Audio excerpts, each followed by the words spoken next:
Mesdames et messieurs, bonsoir. Soyez les bienvenus pour cette nouvelle édition de votre journal de 22 heures. À la une de l'actualité.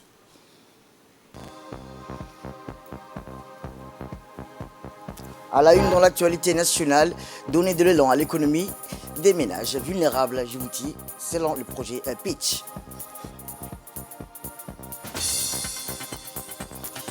Et dans l'actualité internationale, plus de 114 millions de personnes forcées de fuir.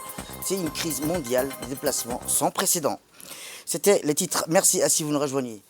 Eh bien, le deuxième jour de pluie a été très différent du premier. Au lieu de la pluie forte et battante, cette fois, la nature a changé de temps et la pluie a été placée sous forme de douce et régulier, ce qui a changé l'ambiance dans la ville. Les grandes artères de la capitale étaient maintenant décorées des reflets brillants. Les flaques d'eau créaient des miroirs temporaires où l'on pouvait voir les bâtiments, les arbres et les gens des grands boulevards étaient devenus une véritable galerie d'art urbain. Chaque flaque, rappelons-le, était les équipes entretien sont actives et veillent à ce que les égouts ne soient pas obstrués et que l'eau des pluies puisse s'écouler efficacement. La circulation est bien gérée malgré les conditions météorologiques changeantes, assurant la sécurité des conducteurs et des piétons. Et rappelons que les précipitations ont varié en intensité dans différentes parties du pays, mais elles ont été saluées comme un signe des dispositifs pour l'ensemble de la nation, selon les données recueillies récemment sur l'agence et par l'Agence nationale de la météorologie. Les chiffres des précipitations indiquent que plusieurs régions du pays ont bénéficié de ces précieuses pluies. Djibouti-Ville a enregistré plus de 55 mm de précipitations, tandis qu'Arta n'était pas loin derrière avec 57 mm. D'autres régions telles que PK20 avec 26 mm, Midiho avec 30 mm, Wahdi avec 25 mm ont également été gratifiées de quantités significatives de pluie. Cependant, il est important de noter que toutes les régions n'ont pas été également favorisées. Le lac Assal a reçu seulement 3 mm de pluie. Ali Sebier et Kabah et Holhol ont également enregistré des quantités de précipitations relativement faibles. Nous restons toujours dans le domaine des catastrophes naturelles où après ces fortes précipitations dans la région du Nord, plus précisément à Tadjoura, l'hôpital provisoire de Tadjoura a connu un incident qui a affecté sa capacité à fournir des soins de santé adéquats aux patients. Ces averses ont provoqué des inondations dans les locaux de l'hôpital, submergeant complètement les équipements électriques, créant ainsi des risques de dommages matériels. Et bien suite à ces événements, le préfet, accompagné des différents services dont le vice-président du conseil régional, a effectué une inspection des lieux pour évaluer les dégâts potentiels causés par ces fortes précipitations. Et après cette visite, une réunion d'urgence a été organisée pour évaluer l'impact des pluies déluviennes. Le sous-directeur des services techniques déconcentrés ainsi que la police, la gendarmerie et l'armée de la région ont été convoqués. Cette réunion s'est tenue dans le bureau du préfet. Au cours de cette réunion, des solutions à court et à long terme ont été proposées pour faire face à la situation. Nous restons toujours dans le nord, toujours à Tadjoura, où une réunion mensuelle sur la sûreté portuaire a été organisée pour la première fois au port de Tadjoura, avec la participation du préfet de Tadjoura, Mohamed Abbas, et du vice-président du conseil régional. L'objectif de cette réunion était de discuter de la sûreté et de la conformité du code ISPS dont le port de Tadjoura a été certifié en 2021. La réunion a été présidée par le directeur général du port de Tadjoura et les responsables de la sûreté portuaire tels que le DMP, le SGTD, le HDTL et la capitainerie du port y ont participé. Cette réunion a vu la participation de la gendarmerie nationale, la police nationale. À la fin de la réunion, les participants ainsi que le préfet de Tadjoura ont effectué des plantations d'arbres dans le cadre du projet Tadjoura Green Port. Ces initiatives contribuent à l'amélioration globale de la sécurité et la protection de l'environnement dans la région.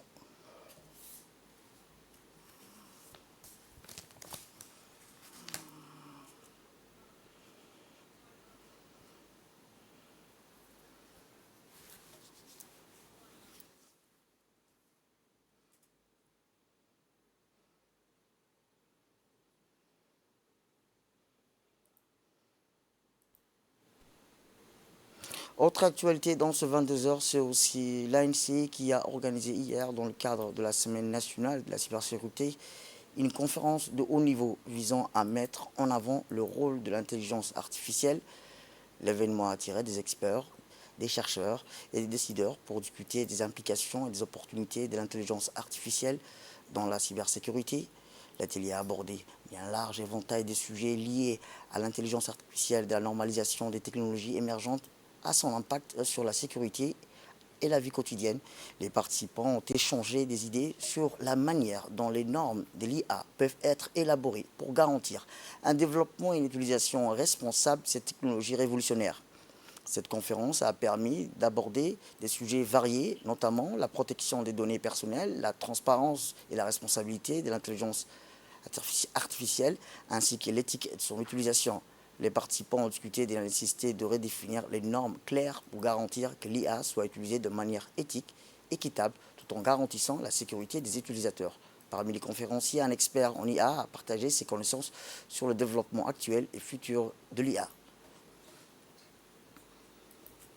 Bien de faire une semaine comme ça, parce que apprendre les notions aux personnes, aux gens, aux étudiants surtout, pour qu'ils puissent comprendre ce que c'est que l'IA, pour qu'ils ne soient pas intimidés par cela, pour qu'ils puissent eux-mêmes s'approprier les différentes technologies qui existent, afin de développer des programmes, des modules qui sont bien appropriés pour ce qui est important à Djibouti. Djibouti vraiment peut être un centre de technologie dans toute l'Afrique. Et vraiment, je le pense. Je pense qu'avec votre position géographique qui est vraiment particulière, vous avez un grand point d'accès à Internet. Vous aidez beaucoup les pays enclavés comme l'Éthiopie, la Somalie. Mais je pense que si Djibouti devient, par exemple, un point d'accès à Internet, on peut donc ajouter là-dessus, par exemple, des services, des infrastructures.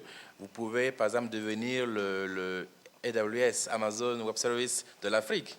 Donc, au lieu que le Burkina aille par la France, puis en Californie pour aller chez Google, le Burkina pourrait venir ici à Djibouti et s'arrêter là. Parce qu'il y aura tout ce dont on a besoin pour construire des applications, des programmes, pour construire de l'intelligence artificielle.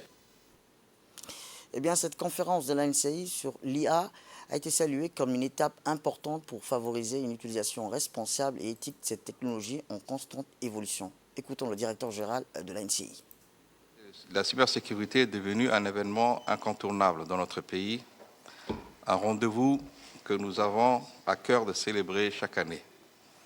Mais aussi, pour cette édition, nous avons des expertises internationaux qui se sont joints à nous. C'est un moment où nous réunissons des esprits brillants, des experts en cybersécurité, des innovateurs, des acteurs clés pour discuter de l'avenir de notre cyberespace. Le monde évolue rapidement et la cyberattaque est au cœur de cette transformation. Nous sommes ici pour unir nos compétences afin de relever les défis actuels et futurs. Cette époque où le numérique est à la fois une source d'innovation et de croissance, mais aussi un terrain fertile pour les risques et les menaces, la transition numérique a ouvert de nouvelles opportunités, mais elle a également introduit de nouvelles failles qui sont exploitées à des fins malveillantes. En tant que nation, il est de notre devoir de faire de la cybersécurité une priorité absolue. C'est ce que nous engageons à accomplir en échangeant avec vous durant cette semaine. Nos réalisations en matière de cybersécurité sont notables, pour ne citer que la ratification récente de la République de Djibouti à la Convention de Malabo, le lancement du Centre national de veille d'alerte des incidents informatiques, le DGCERT, l'adoption et l'examen des projets de cadre réglementaire sur le code du numérique en République de Djibouti, pour ne citer que ces exemples. Les objectifs de cette semaine spécifiques que nous nous sommes fixés sont ambitieux, mais essentiels pour la sécurité et la prospérité de notre nation. Nous cherchons à renforcer le cadre réglementaire en matière de cybersécurité, améliorer notre résilience face aux incidents de cybersécurité, à promouvoir une culture de la cybersécurité et participer activement aux efforts régionaux en matière de cybersécurité. Éducation, cette fois-ci, ou dans le cadre du projet Play to Learn, jouer pour apprendre, financé par l'USAID et mis en œuvre par Mo McDonald, l'association Souna Al Haya, en collaboration avec le MENFOP, a organisé jeudi un atelier d'échange autour d'un outil destiné à l'évaluation scolaire des enfants à besoins spécifiques présentant des troubles neurodéveloppementaux. Cet atelier qui s'est tenu du 25 au 26 octobre au CFF a réuni une vingtaine de conseillers pédagogiques, des directeurs de l'école ainsi que d'inspecteurs travaillant dans le domaine de l'éducation inclusive. L'accompagnement enfants ayant des troubles neurodéveloppementaux, ainsi la secrétaire générale de l'association Souna Al Haya, Mme Samir Ahmed, accompagnée de l'inspectrice générale MEFOB, Mouna Ismaël Abdou, du responsable de l'USAID, Mme Sirida Idriss, de la directrice du CFF, Mme Aïcha Farah El-Tiré, a lancé un important atelier échange autour d'un outil destiné à l'évaluation scolaire des enfants à besoins spécifiques présentant des troubles neurodéveloppementaux. A noter que cet atelier était animé par Mme Pauline Casting, enseignante spécialisée, formatrice et chargée des missions au service de l'école inclusive à Ouaka Academy de Paris sur le divers thèmes, à savoir un préambule avec le thème de l'école inclusive et un aperçu des différents troubles neurodéveloppementaux auxquels peuvent être confrontés sur le terrain de nombreux enseignants. Plus largement, les enfants à besoins spécifiques avec troubles neurodéveloppementaux sont des enfants qui, malgré les troubles qui envahissent leur développement, sont des véritables mines d'or avec des compétences scolaires insoupçonnées, c'est aux apparents de croire qu'aux enseignants également, mais aussi l'évaluation scolaire adaptée aux besoins spécifiques tels que les troubles neurodéveloppementaux constitue un élément essentiel pour assurer une éducation de qualité inclusive et équitable. Eh bien, l'inspectrice générale s'est réjouie de l'engagement en faveur de l'amélioration de l'éducation, de l'inclusion des enfants ayant des besoins spéciaux en mettant en place des outils concrets et adaptés à leurs besoins. Le sujet, les thèmes principaux donc, de l'atelier de ce jour sont un préambule sur l'école inclusive et un aperçu également des troubles neurodéveloppementaux auxquels sont confrontés les enseignants sur le terrain. Le deuxième sujet qui sera abordé suite à des petits ateliers concerne un outil d'évaluation qui a été conçu pour justement évaluer les compétences scolaires des enfants à besoins spéciaux avec des troubles neurodéveloppementaux.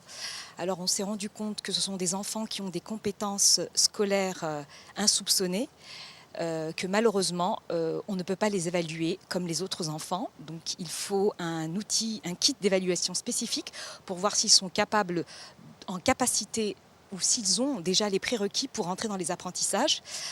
Et elle nous est d'une grande utilité parce qu'effectivement, elle va permettre à de nombreux enfants à besoins spéciaux qui ont des troubles neurodéveloppementaux de pouvoir avoir un aperçu sur leurs compétences scolaires, s'ils en ont, ou s'ils ont les compétences pour entrer dans les apprentissages au même titre que les autres enfants.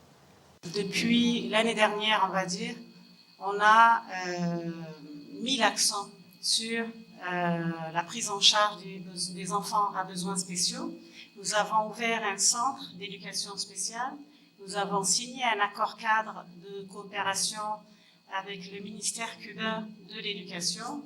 Et depuis mars dernier, nous avons des experts cubains qui sont spécialistes dans de différents domaines, différentes spécialités, par rapport à tout ce qui est prise en charge des enfants à besoins spéciaux et de ce type de handicap. Par rapport au préscolaire, là aussi dans notre schéma directeur, c'est une composante très importante, c'est une grande priorité du ministère. Et par rapport au préscolaire, notre angle, c'est l'angle de la qualité. Donc nous sommes toutes et tous convaincus qu'un enfant qui a fait le préscolaire est mieux préparé et mieux outillé pour finir son cursus scolaire. Donc c'est la raison pour laquelle cet atelier-là est très important. Autre actualité dans ce 22h, c'est aussi cette réunion de prise de contact qui a eu lieu à la Chambre de commerce de Djibouti entre l'équipe de la Direction générale des impôts, et le PNUD en charge de l'exécution du projet taxe Djibouti visant à adapter la fiscalité djiboutienne aux objectifs de développement et le secteur privé, la Chambre de commerce de Djibouti et la Confédération nationale des employeurs de Djibouti à la salle de réunion de la Chambre de commerce, présidée par la secrétaire générale de la Chambre de commerce, Hib Osman Ahmed. Cette réunion a vu la participation de M. Ernesto Mao, représentant résident adjoint du PNUD, de M. Mohamed Moussa Roble, directeur général des impôts. Ont également participé à cette réunion le secrétaire général de la DGA, de la NPI, du CMC, le président de l'Ordre des experts comptables de Djibouti, le responsable de la formation du CLE. Ces projets de taxes visent entre autres à la mobilisation des ressources internes et à de l'espace budgétaire du pays, la réduction de la pauvreté, des inégalités, la promotion de l'emploi et de la croissance économique, la transition énergétique, l'amélioration de la santé et de l'éducation. Tout au long de ce projet taxe, une approche inclusive et participative avec un dialogue constant avec les parties prenantes sera adoptée. Le ministère de l'économie et le ministère du budget se sont rapprochés du PNUD pour pouvoir réformer la fiscalité djiboutienne en vue de l'adapter aux objectifs de développement. Suite à la requête du gouvernement djiboutien, de ces deux départements ministériels, le PNUD a rédigé un plan d'engagement pays en collaboration avec les différents responsables de ces deux ministères. Et aujourd'hui, nous avons un programme appelé Taxe SDJS Djibouti. Ce programme Taxe SDJ se déroule dans plusieurs pays du monde. Celui qui est défini pour Djibouti vise en fait évidemment à accroître l'espace budgétaire du gouvernement, les recettes fiscales comme on dit, mais aussi les objectifs que le président de la République a tenus à ce qu'elles soient réalisées, la lutte contre les inégalités et la pauvreté, la promotion de l'emploi et de la croissance économique, la transformation énergétique, l'amélioration de la santé et de l'éducation nationale. Et la réunion d'aujourd'hui visait à faire participer dès le départ à la fois le ministère du Budget et le ministère de l'Économie ont souhaité, et le PNUD ont souhaité, que les partenaires institutionnels comme le secteur privé, la CCD, les patronats djiboutiens, donc l'objet de cette réunion était de présenter ce projet qui va durer sur une période de 18 mois jusqu'à fin décembre 2024. Social à présent, où le ministère des Affaires sociales et la solidarité a entrepris cette semaine des initiatives pour sensibiliser et favoriser la bancarisation des ménages vulnérables résidant dans les capitales et 5 régions de l'intérieur.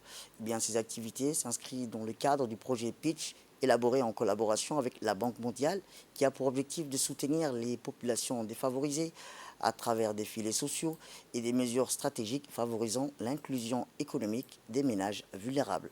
C'est dans ce contexte que le ministère a mené dans le nord et le sud de la région des séances de sensibilisation qui avaient pour objectif d'informer et encourager les populations vulnérables à développer des activités génératrices de revenus en utilisant les services des microfinances offerts par les caisses populaires d'épargne et de crédit. Grâce à cette initiative, plus de 2000 ménages vulnérables parmi les bénéficiaires des transferts monétaires recevront par le biais du CEPEC un montant de 88 500 destinés à la création de leur activité économique. Rappelant également que grâce à l'appui du projet, le ministère a initié des services des microcrédits décentralisés afin de renforcer la stabilité financière des communautés rurales vivant dans les localités éloignées. Cette démarche s'est concrétisée par la création de 25 caisses rurales d'épargne de crédit, lesquelles recevront plus de 88 500 francs Djibouti par personne pour favoriser le développement de leur activité économique. Ces actions entreprises dans les capitales des régions et les localités reculées reflètent la ferme volonté du gouvernement d'orienter ses efforts vers un processus progressif et durable des réductions de la pauvreté en mettant un accent particulier sur l'autonomisation et la résilience de la population djiboutienne, telle qu'elle soit son lieu de résidence.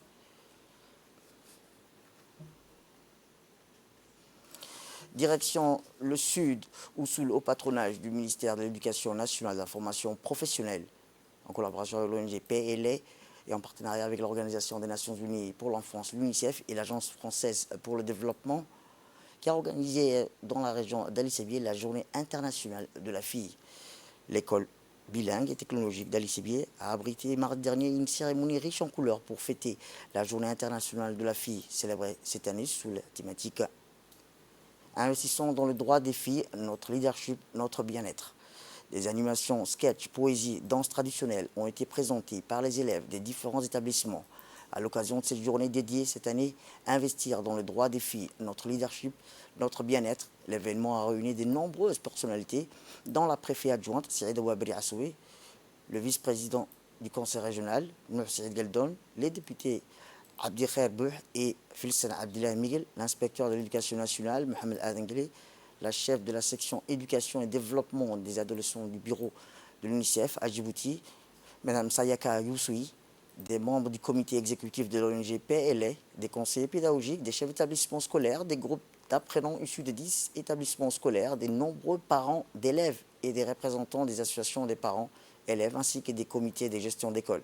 Cette année, la célébration est en cours avec la thématique « Investissez dans le droit des filles, notre leadership et notre bien-être » avec un accent particulier sur les adolescents. Les principaux défis de la scolarisation des jeunes filles comprenant l'éloignement de l'école, en particulier dans les zones rurales, les besoins de soutien aux familles, les mariages précoces, le nombre limité de latrines sensibles au genre à son tour. Passer ici, nous présenter leurs talents, leur leadership. Donc je voudrais les féliciter et je leur dis tout simplement Namadia'ano. Eh bien, la chef de la section éducation et développement des adolescents du bureau de l'UNICEF à Djibouti, Sayaka Oussoui, a souligné célébrer la journée internationale de la fille revêt d'une importance primordiale afin de contribuer à promouvoir les droits de tous les enfants en général et des filles en particulier. De son côté, la parlementaire Filsen Abdillah Miguel a exhorté aux parents de scolariser les filles au même titre que les garçons, en ajoutant quel que soit son rang, de la plus basse ou de la plus sphère du monde professionnel, les parents bénéficient, a-t-elle dit, toujours des fruits du travail de leurs filles. Écoutons-les. Très heureuse et même fière d'être invitée aujourd'hui par la Journée internationale de la fille. Les filles, quel que soit leur rang, de la femme de ménage jusqu'à une présidente, vous aurez toujours ces fruits.